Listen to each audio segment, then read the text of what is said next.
Relatos que giran alrededor de llamadas muy extrañas, algunas inquietantes y otras tan aterradoras que quienes las contestaron desearían no haber levantado jamás el teléfono.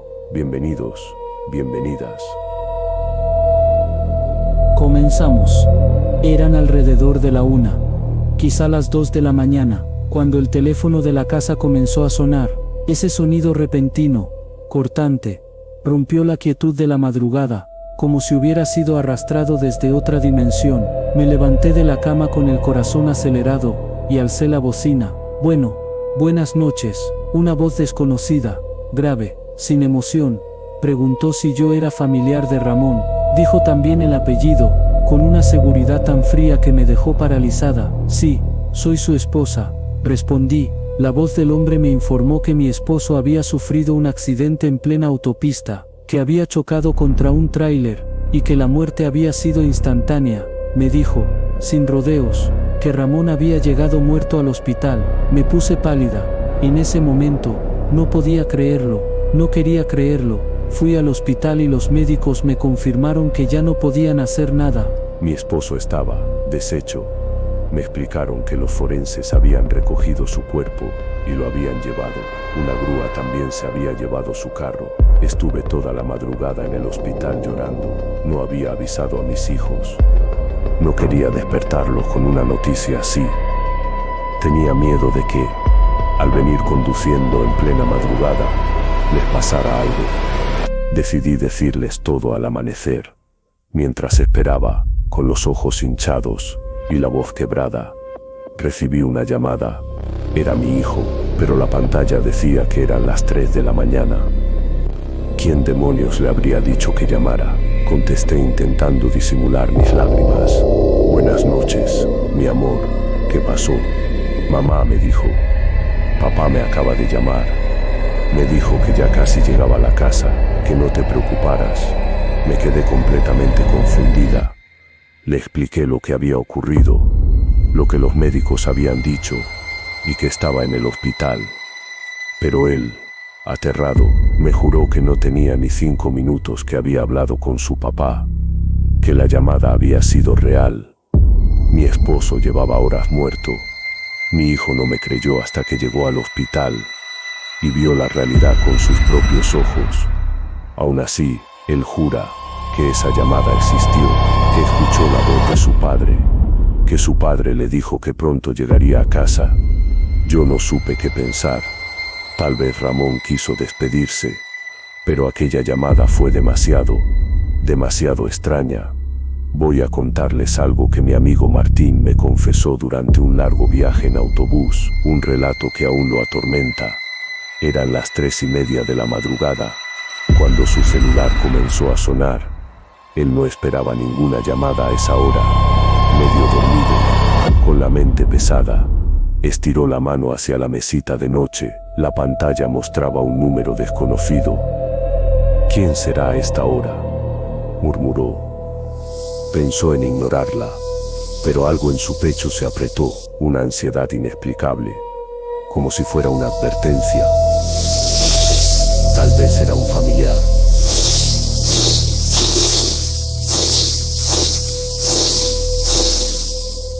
Pela algo grave, finalmente contestó. Bueno. Del otro lado de la línea, había silencio, un silencio que no sonaba vacío, sino denso. No había estática, ni respiración, ni siquiera el eco normal de una llamada, solo nada. Bueno, repitió con fastidio, y entonces lo escuchó. Martín, un susurro débil, distorsionado, como si alguien hablara a través de una pared húmeda, o desde un lugar donde el sonido no debería llegar. La voz era apagada, distante, pero lo peor, lo que le erizó la piel hasta el dolor, fue reconocerla. Era su voz, era él mismo. Martín se incorporó, sintiendo como el corazón le golpeaba el pecho. ¿Quién eres?, preguntó. La voz insistió en que no colgara. Él comenzó a temblar. Mi amigo dice que jamás había sentido un miedo así.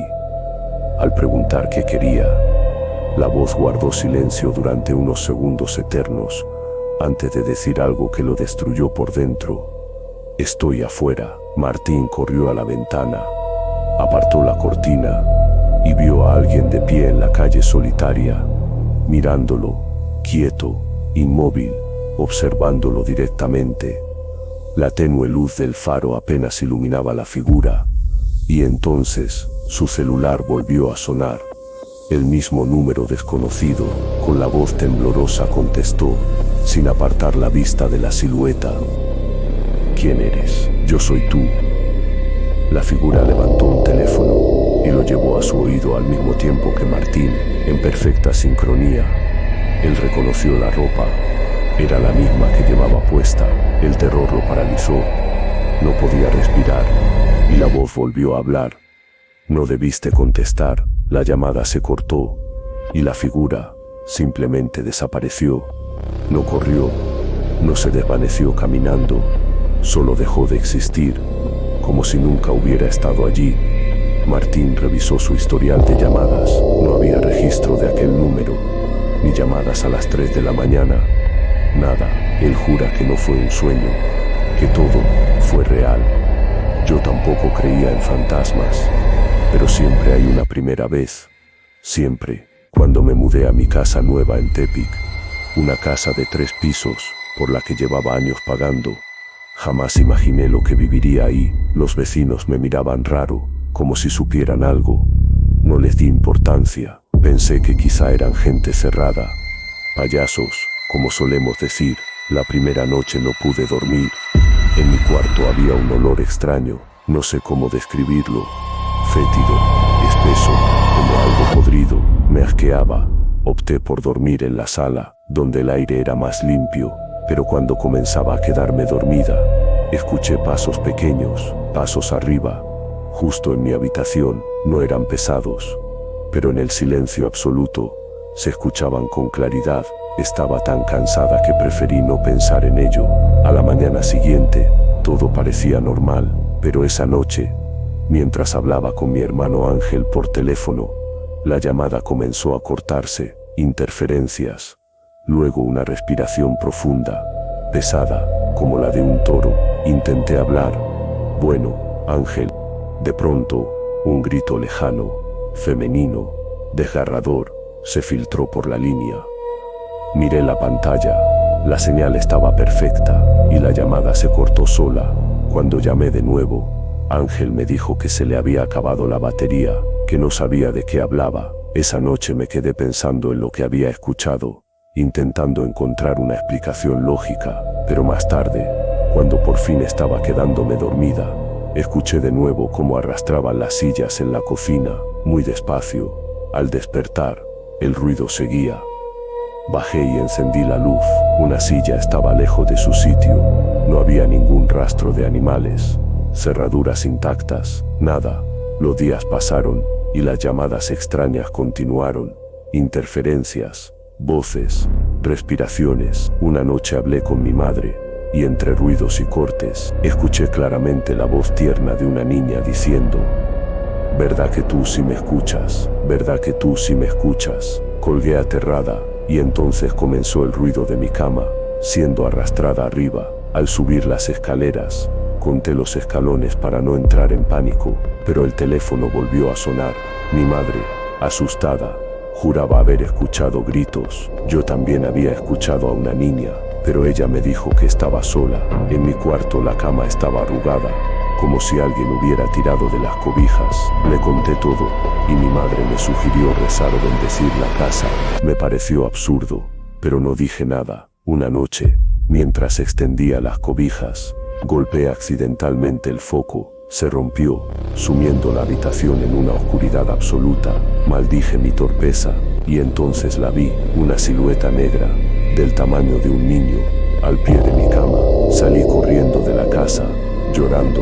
Llamé a mi madre. Ella intentó calmarme diciendo que quizá había sido un truco de la vista, pero al teléfono volvió la interferencia, y escuché de nuevo esa respiración pesada, y luego, la voz de la niña: «¿Verdad que sí puedes verme?